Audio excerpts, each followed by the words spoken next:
오늘 하나님 말씀 사도행전 2장 1절부터 13절입니다. 사도행전 2장 1절부터 13절 말씀 우리 한 절씩 교독하겠습니다. 오순절 날이 이미 이름에 저희가 다 같이 한 곳에 모였더니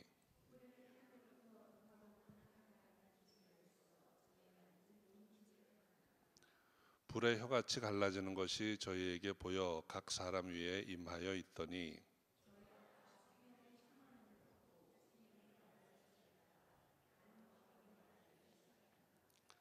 그때 경건한 유대인이 천하 각국으로부터 와서 예루살렘에 우거하더니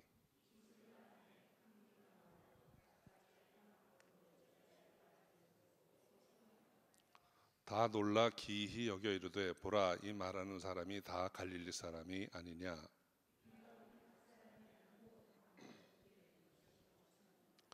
우리는 바데인과 메데인과 엘람인과 또 메소포타미아 유대와 갑바도기아 본도와 아시아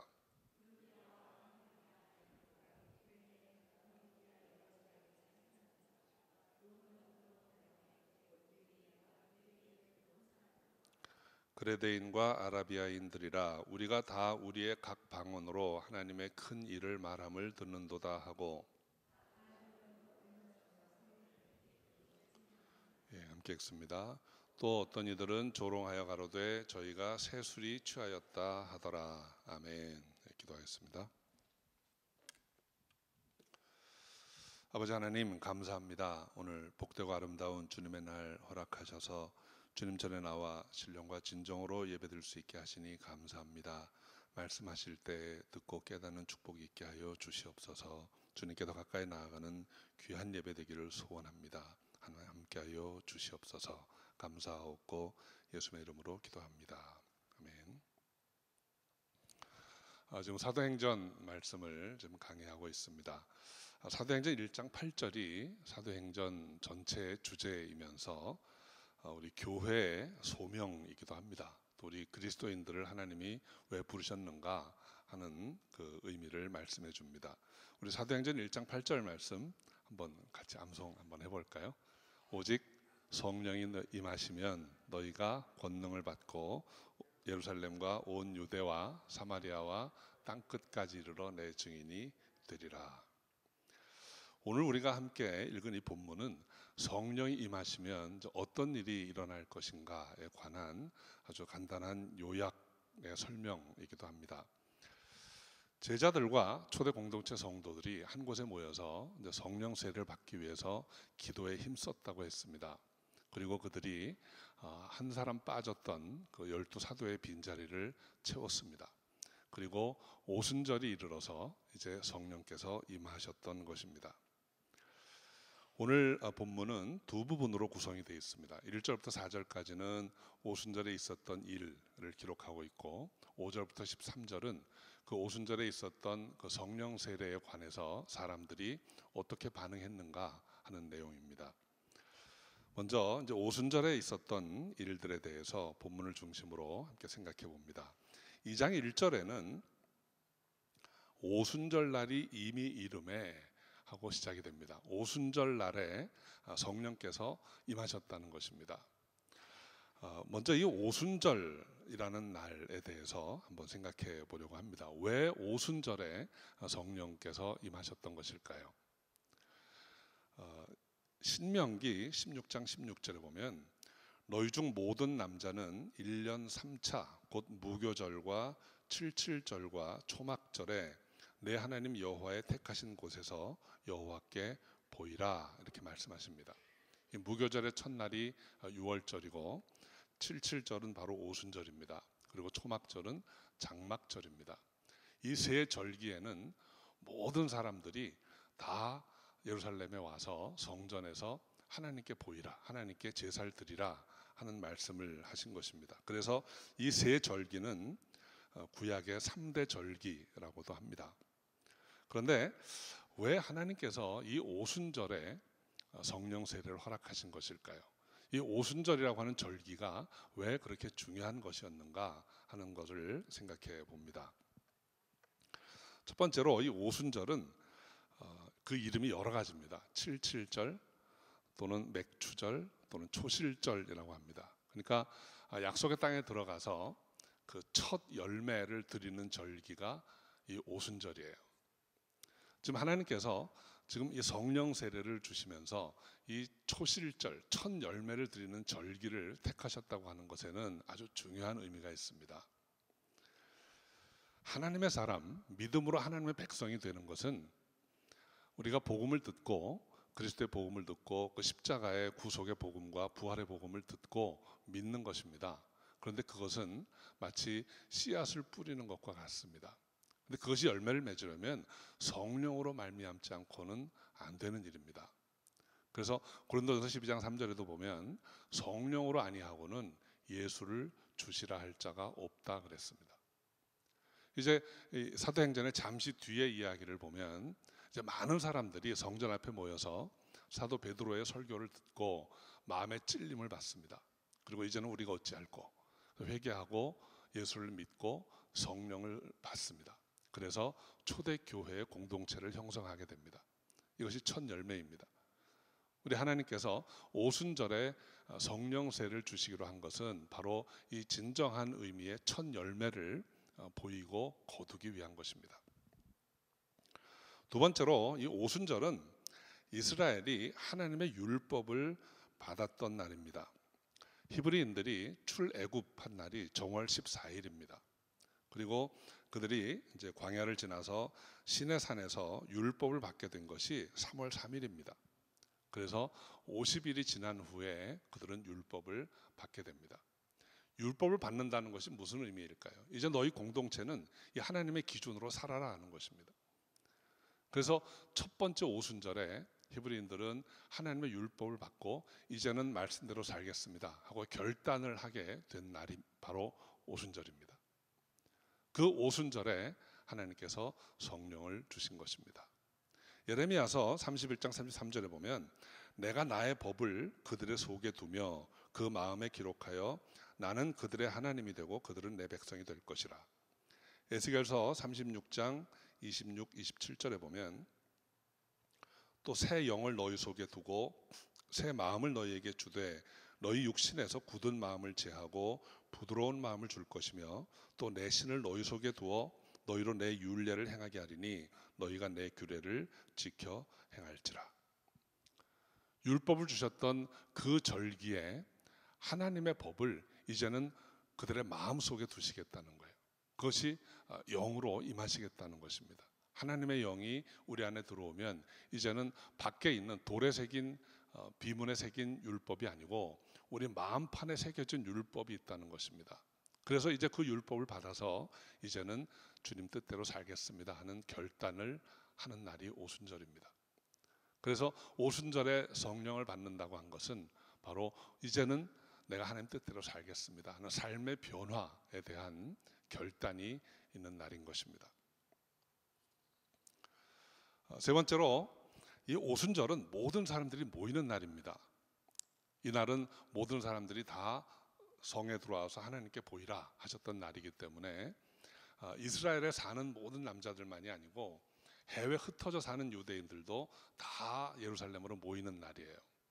그래서 그 날을 택하셔서 성령 세례를 주시기로 한 것입니다. 한 사람도 몰라서 못 받았습니다. 나는 몰랐습니다. 그때 내가 여러 가지 사정이 있어서 안 됐습니다. 이런 이야기를 하지 않도록 모두가 모이는 날에 하나님께서 이 은혜를 허락한 것입니다. 누가복음 11장 13절에 보면 너희 천부께서 구하는 자에게 성령을 주시지 않겠느냐 하십니다.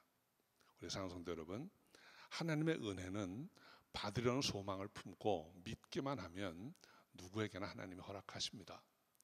그 은혜를 소망하시고 구하시고 받으시기를 주님의 이름으로 축원합니다. 오순절은 첫 열매를 드리는 날입니다.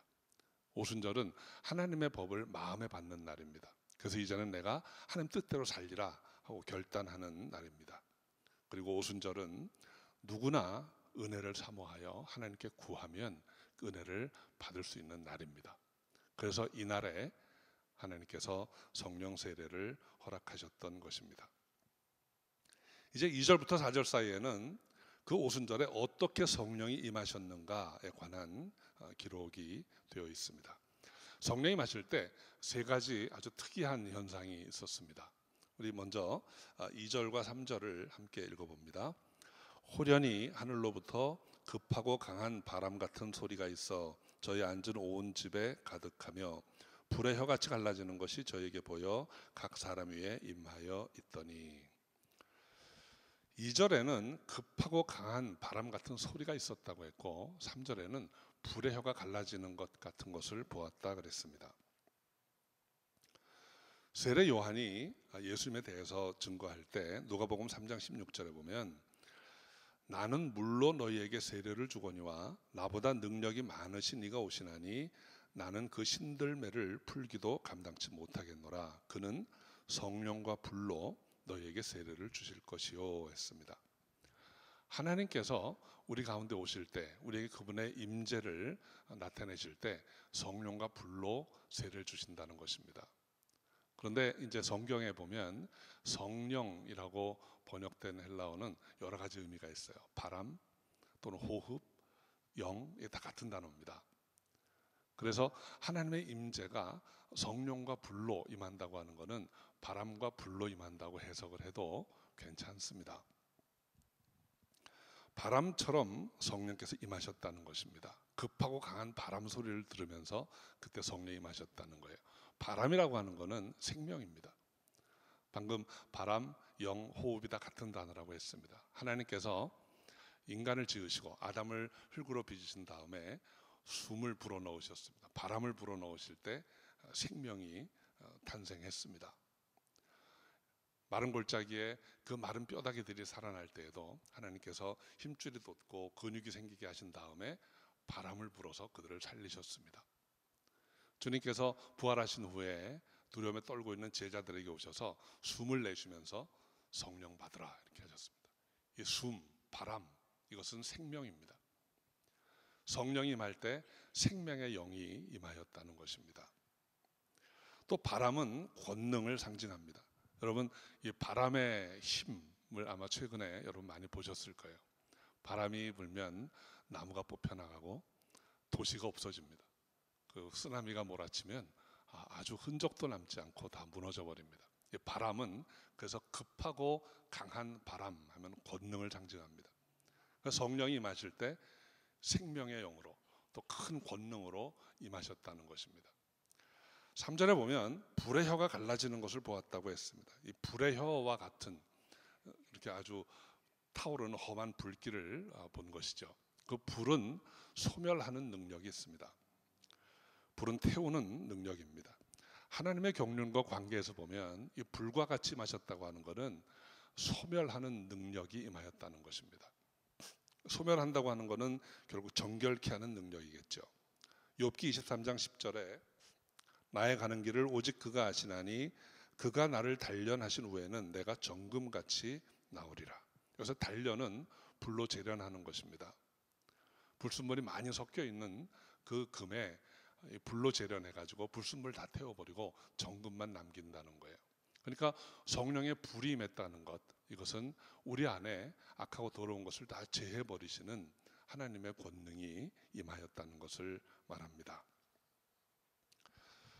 성령께서 바람과 같이 불같이 이들에게 임하였습니다. 이것은 바로 권능의 성령께서 이들에게 임하였다는 말씀입니다. 그리고 그 결과로 나타난 첫 번째 현상이 4절입니다. 우리 함께 읽어볼까요? 저희가 다 성령의 충만함을 받고 성령이 말하게 하심을 따라 다른 방언으로 말하기를 시작하니라. 성령이 권능으로 임하고 나서 첫 번째 일어난 일이 그 자리에 있던 사람들이 성령 충만을 받고 성령이 말하게 하심을 따라 다른 방언으로 말하게 되었다는 것입니다. 이 다른 방언으로 말하게 되었다. 이 다른 방언이 과연 어떤 말일까요? 이 다른 방언이라는 말이 그 헬라 말로 하면 좀 복잡하지만 그 헤테라이스 글로사이라고 합니다. 중요한 거는 이 다르다라는 표현이에요. 그 헤테로라는 그 헬라 말이 다르다는 표현인데 다르다라고 번역할 수 있는 헬라 말이 두 종류가 있습니다. 하나는 헤테로라는 게 있고 하나는 알로라는 게 있어요. 알로는 이런 것입니다.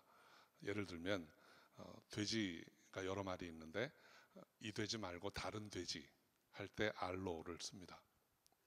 그런데 돼지 말고 소 할 때는 헤테로예요. 종류가 전혀 다른 거, 본질이 다른 거, 이게 헤테로예요. 그러니까 지금 방언에 대해서 다른 방언이라고 번역이 되어 있는데 더 정확하게 번역하면 다른 언어입니다. 이들이 쓰던 말이 아닌 다른 언어, 이제까지 들어보지 못한 다른 언어를 이 사람들이 말하고 있다는 거예요. 그런데 이 말을 사람들이 어떻게 들었는가 하는 것을 보면 6절에 보니까 이 소리가 나매, 이 소리는 다른 방언으로 말하는 것이죠. 이 소리가 나매 큰 무리가 모여 각각 자기의 방언으로 제자들의 말하는 것을 듣고 소동하여 그랬습니다. 6절에 각각 자기 방언이라고, 여기에서 방언이라고 번역된 헬라어는 디알렉토입니다. 영어로 하면 다이얼렉트입니다. 사투리입니다. 당시 중동 지방에 많은 부족들이 있는데 기본적인 언어는 비슷합니다. 근데 조금씩 다를 뿐입니다. 자기 방언으로 들었다는 거예요. 8절에 보면 또 다른 사람들이 우리가 우리 각 사람의 난 곳 방언으로 듣게 되는 것이 어찌미뇨. 여기에서도 디알렉토라고 말하고 있습니다. 자기 언어, 자기의 익숙한 언어로 들었다는 것입니다. 그런데 7절에 보면 이 말하는 사람이 다 갈릴리 사람이 아니냐 하고 12절에도 다 놀라며 의혹하여 서로 가로되 이 어찐 일이냐 이렇게 반문을 합니다. 지금 어떤 일이 일어난 것일까요? 마가 다락방에 모여서 120문도가 부르짖고 기도했습니다. 그때 성령이 임하시고 성령이 말하게 하심을 따라서 다른 방언, 이제까지 들어보지 못한 써보지 않았던 언어로 사람들이 막 말을 하기 시작했다고 그랬습니다. 그런데 많은 사람들이 밖에서 자기 언어로 듣는 거예요. 자기 지방 말로, 어떤 사람은 경상도 말로, 어떤 사람은 전라도 말로, 다 자기 다이얼렉트로 듣고 있는 거예요. 이 사람들이 어떻게 들을 수 있었을까요? 여러분 그 당시 상황을 한번 생각해 보시기 바랍니다. 마가다락방은 지금도 그 비슷한 흔적들이 남아있죠. 예루살렘 성 안에 한 집의 옥상입니다. 다락방입니다. 그곳에 120명이 모여서 막 서로 외치고 말을 하면 밖에 있는 사람 알아들을 수가 없습니다. 그런데 5절에 보면 온 천하에서 온 사람들이 다 이걸 들었다고 그랬어요. 이 사람들 어디서 듣습니까? 그 밖에 성전 앞 뜰에 있는 것입니다. 거기에서 멀리 떨어진 다락방에서 마구 외치는 소리를 들으면서 자기 나라 말로 듣고 있는 거예요. 그 수십 명이 각각 다른 언어로 말을 해가지고 그걸 구별해서 들을 수 있는 그런 상황이 아닙니다. 중요한 것은 그렇게 들렸다는 것입니다. 하나님께서 그렇게 듣게 하셨다는 것입니다. 성령이 말하게 하심을 따라 말을 하니까 밖에 있던 사람들이 하나님의 큰 일을 말하는 것을 들었다는 것입니다. 이것이 오늘 말씀에서 우리가 생각해 보아야 할 점입니다. 하나님이 성령으로 충만하면 말하게 하십니다. 근데 그 말은 다른 언어입니다. 그리고 그 성령이 말하게 하심을 따라 그 다른 언어로 말할 때 사람들이 꼭 필요한 내용을 듣습니다. 하나님의 큰일 말하게 하신 것을 듣게 되는 것입니다. 저는 이런 생각을 해보았습니다. 여러분 우리 그리스도인들이 하는 말이 우리는 자주 쓰는 말이기 때문에 별로 이상하게 전혀 생경하지 않게 쓰는 말들이 있습니다. 여러분 자주 쓰는 단어가 어떤 단어들입니까? 주 안에서, 믿음 안에서. 믿음, 축복, 은혜, 성령, 응답, 시험, 이런 단어들을 많이 씁니다. 할렐루야, 뭐 아멘. 그런데 믿지 않는 사람이 들으면 이 말이 어떤 말들일까요? 다른 언어예요. 저 사람들 무슨 얘기하는 거예요? 그런데 여러분 성령 충만해서 성령이 말하게 하심을 따라서 이런 언어들을 우리가 사용하면 하나님께서 듣게 하십니다. 자기 말로 듣게 하십니다. 나와 상관없는 다른 말인 줄 알았는데 그 말씀들이 내게 주시는 하나님의 큰 일인 것을 깨닫게 된다는 거예요. 오순절에 있었던 이 놀라운 일은 하나님께서 성령으로 말미암아 말하게 하시고 그리고 성령으로 말미암아 하게 된 그 말을 통해서 하나님의 큰 일이 전해진다고 하는 것입니다. 사도행전 1장 8절 말씀을 다시 한번 생각하게 되는 것입니다. 성령이 임하시면 권능을 받고 땅끝까지 나가서 증인이 될 수 있다는 것입니다. 이 방언이 도대체 어떤 방언인가에 대해서 우리가 짐작해 볼 수 있는 또 하나의 말씀이 있습니다. 13절 같이 읽어볼까요? 또 어떤 이들은 조롱하여 가로되 저희가 새술이 취하였다 하더라.